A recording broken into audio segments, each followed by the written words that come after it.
शहर से दूर रतनपुर नाम का एक गांव था। इसी गांव में रत्ना नाम की एक बहुत ही लालची औरत रहा करती थी, जो कि बिरयानी ढाबा चलाने का काम करती थी। रत्ना की 2 बेटियां थी, रोमा और रिंकी। रोमा बड़ी थी और बहुत ही ज़्यादा समझदार भी थी। रिंकी छोटी थी और बहुत ही ज़्यादा जिद्दी किस्म की थी। रत्ना के पति ने दूसरी शादी कर ली थी, जिसकी वजह से वो अपनी दोनों बेटियों को अकेले ही पाल रही थी। रत्ना काफ़ी पैसे वाली थी, क्योंकि उसका ढाबा गांव में इकलौता बिरयानी का ढाबा था, जिसमें हमेशा भीड़ रहा करती थी। भाई साहब, बहन जी, पेट भर के खाइए 50 रुपए में बिरयानी। ऐसी बिरयानी तो आपको आजू बाजू के 4 गांव ढूंढने से भी नहीं मिलेगी। आपका पेट भर जाएगा, लेकिन मन नहीं भरेगा। लेकिन सच्चाई कुछ और थी। रत्ना अपने खाने में बहुत ही बेकार किस्म के मसाले और पुरानी सब्जियों का इस्तेमाल किया करती थी बिरयानी बनाने के लिए। बिरयानी स्वादिष्ट होने के कारण लोगों को इस बात का पता ही नहीं चल पाता था कि इसमें मिलावट की गई है। लेकिन रत्ना को तो अच्छे खासे पैसे कमाई हो रही थी। तू छोटी है, तू चोर है। आज तूने क्लास में चोरी करी है।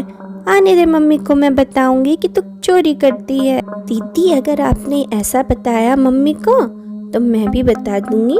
आप रोज ढाबे में जाकर चोरी करके बिरयानी खाती हो, मम्मी को बताए बिना।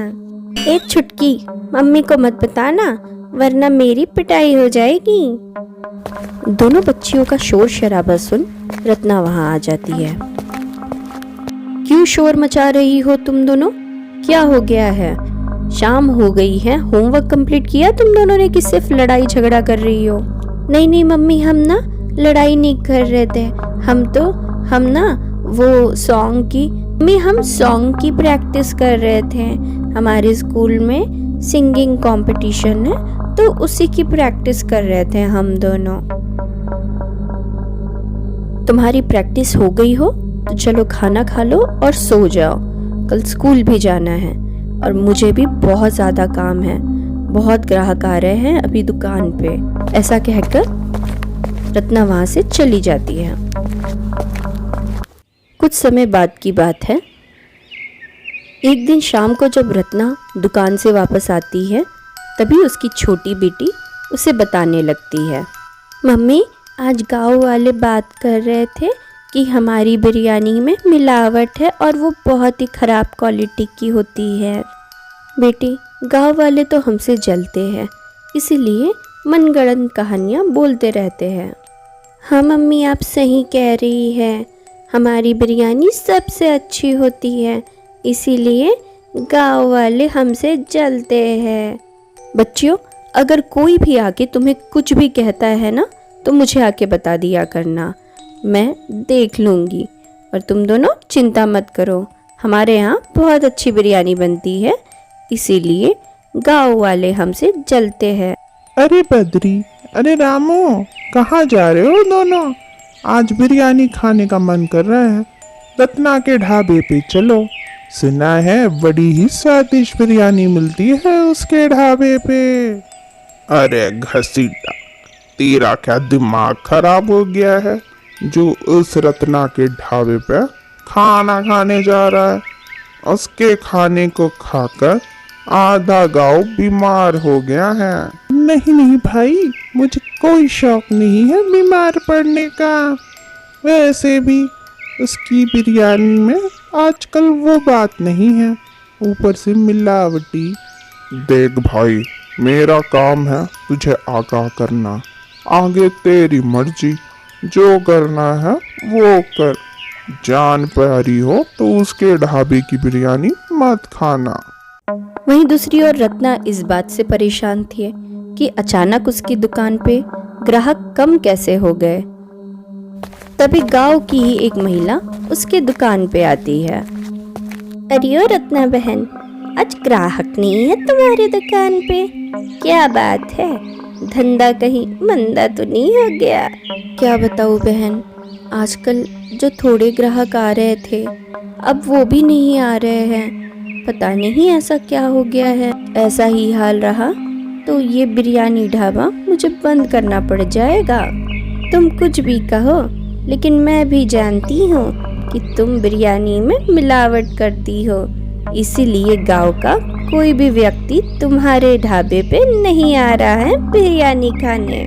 अभी भी मौका है, अपना मिलावट बंद करो और संभाल लो दुकान को। रत्ना को उस औरत की बातें समझ आ जाती है और परेशान होकर शाम को वो घर लौटती है। परेशान रत्ना बस सोच में ही बैठी थी, तभी उसकी छोटी बेटी दौड़ते हुए उसके पास आती है। मम्मी मम्मी जल्दी चलिए, देखिए ना दीदी को क्या हो गया, वो रो रही है। ये सुन के रत्ना बहुत परेशान हो जाती है और अपनी बेटी के पास जाती है। रत्ना की बड़ी बेटी वहाँ खड़े होकर बहुत ही ज्यादा रो रही थी। अरे बेटी क्या हो गया, क्यों इतना रो रही हो? मम्मी आई एम सॉरी, रोज मैं आपके ढाबे की बिरयानी खाया करती थी चुप चुप के, जिसके कारण मुझे बहुत ही ज्यादा पेट में दर्द हो रहा है। जल्दी से वो लोग उसे हॉस्पिटल ले जाते हैं। इसे फूड पॉइजनिंग हो गई थी। अच्छा हुआ आप लोग सही टाइम पे इसे हॉस्पिटल ले आए, वरना इसकी जान को भी खतरा हो सकता था। अब इसके खाने पीने का और सेहत का दोनों का ध्यान आपको रखना होगा और अच्छे से दवाइयाँ भी दीजिएगा। कुछ दिनों बाद उसकी बड़ी बेटी हॉस्पिटल से डिस्चार्ज होके घर आ जाती है। भगवान का लाख लाख शुक्र है, मेरी बेटी की तबीयत ठीक हो गई। बच्चों, हमें लालच कभी नहीं करना चाहिए। मैं कसम खाती हूँ, आज से मैं कभी भी कोई भी मिलावटी खाना या पदार्थ का इस्तेमाल नहीं करूँगी बिरयानी बनाने में। रत्ना को अपनी गलतियों का एहसास हो गया था और अब उसने एक नई शुरुआत करने की ठान ली थी बिना किसी लालच के।